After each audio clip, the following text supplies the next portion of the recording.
ఏమైపోతుంది?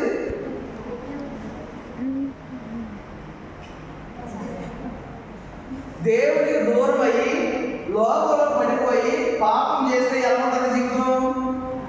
పరిశుద్ధమైన జీవితం ఎలా మునిగిపోతుంది జీవితం. ఈ వ్యక్తి తన స్నేహితుడి దగ్గరికి వెళ్ళి సహవాసం చేస్తే వాడు కూడా ఏమైపోతాడు?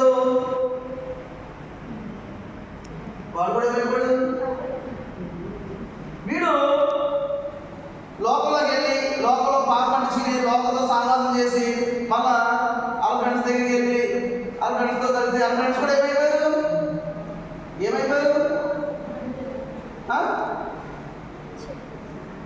లోకంలోకి వెళ్ళి పాపం చేసి మళ్ళా మంచిగా ఉన్న తన స్నేహితుల దగ్గరికి వెళ్ళి, అయితే ఈ వ్యక్తికి సమాధానం లేదు, సంతోషం లేదు, నెమ్మది లేదు. జీవితం అంటే వెనక్కి పుట్టేసింది. ఎక్కడికి వెళ్ళినా ప్రయోజనం లేదు, ఏం చేసినా ప్రయోజనం లేదు.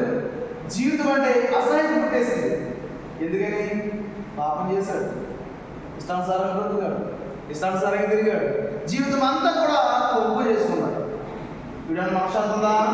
మనశ్శాంతి లేదు, నెమ్మది లేదు. అయితే ఒక రోజున ఒక వ్యక్తి ఈ వ్యక్తికి చెప్పాడు, ఏమనంటే, యేసు ప్రభువు నమ్ముకుంటే మన పాపాలన్నీ పోతాయి, యేసు ప్రభువు నమ్ముకుంటే మన జీవితం మారుతుంది, యేసు ప్రభువు నమ్ముకుంటే మన ఇంట్లో మన జీవితంలో సంతోషం సమాధానం వస్తాయి, మన జీవితం పవిత్రపరచబడి హ్యాపీగా ఉంటాం అని చెప్తే ముందు నమ్మలేదు. కానీ తర్వాత ఏమన్నాడంటే, సర్లే ఇది చూద్దాం అనుకున్నాడు. అందుకని ఒకరోజు దేవుడి మందిరానికి వెళ్ళాడు. దేవుడి మందిరానికి వెళ్ళి వాక్యాన్ని ప్రార్థన చేసుకోవడం మొదలుపెట్టాడు. ఒకసారి ఎక్కడ? ఈ లోకంలో జీవిస్తూ, ఈ లోకంలో తిరుగుతూ, ఈ లోకంలో ఉన్న ఈ వ్యక్తి ఇప్పుడు ఎక్కడికి వెళ్ళాడు? యేసు ప్రభు నమ్మకనే చర్చికి వెళ్ళడం మొదలుపెట్టాడు. ఏమని జీవితం?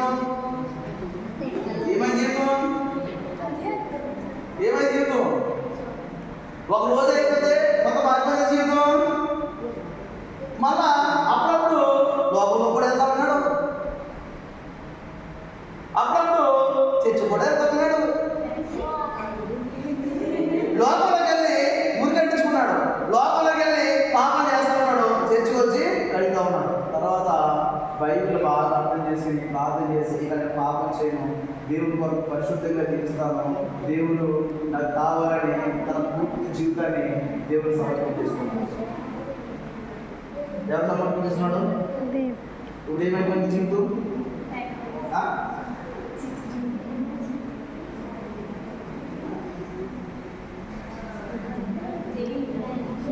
ఇప్పుడు మళ్ళా ఏమైపోయింది?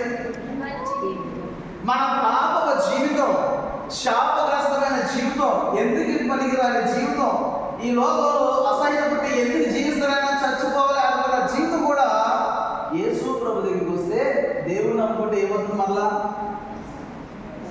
నూతనమైన జీవితం వస్తుంది. ఏమా సార్వి శాంతి ఇది ఎక్కడ విను సరేనా? ఇప్పుడు ఏమైనా జీవితం? సరే, తన పాపాలని కడుక్కున్నాడు, రోజు దేవుడి మందిరానికి వెళ్తూ ప్రార్థన చేసుకుంటూ బైబిల్ చదువుతూ చక్కగా ఉన్నవాడు. మరి ఆ స్నేహితులు ఉన్నారు కదా, వాళ్ళు కూడా చెప్పాలి కదా, రే నేను దేవుడిని నమ్ముకున్నాను, నా జీవితం మారిందిరా, మీరు కూడా దేవుడి సన్నిధికి వస్తే మీ జీవితాలు కూడా మారుతారని వీడికి చెప్పాడు. ఆ జీవితం ఏమైపోయింది? ఆ జీవితం మారిపోయింది. ఆడు దేవుడు నమ్ముకున్నాడు, దేవుడి సన్నిధికి వచ్చి పాపాలన్నీ విడిచిపెట్టాడు. వాడి జీవితం కూడా ఏమైపోయింది? మొత్తం మారింది. వీడు వీడు వీడు వీడు శుభ్రంగా ఇద్దరు కలిసి సహవాసం చేసుకుంటూ, చర్చికి వెళ్తూ, ప్రార్థన చేసుకుంటూ, బైబిల్ చదువుతూ లోకంలో అందరికీ సువార్త చెప్పడం మొదలుపెట్టారు. లోకంలోకి వచ్చి సువార్త చెప్పడం మొదలుపెట్టారు. లోకం కూడా అర్థమైనా? లోకంలో పడిపోతే పాపం చేస్తే జీవితం ఎందుకు పనికి రాకుండా అయిపోతుంది. కానీ యేసు ప్రభు దగ్గరికి పోతే జీవితం ఏమవుతుంది? పాపాలన్నీ కడిగి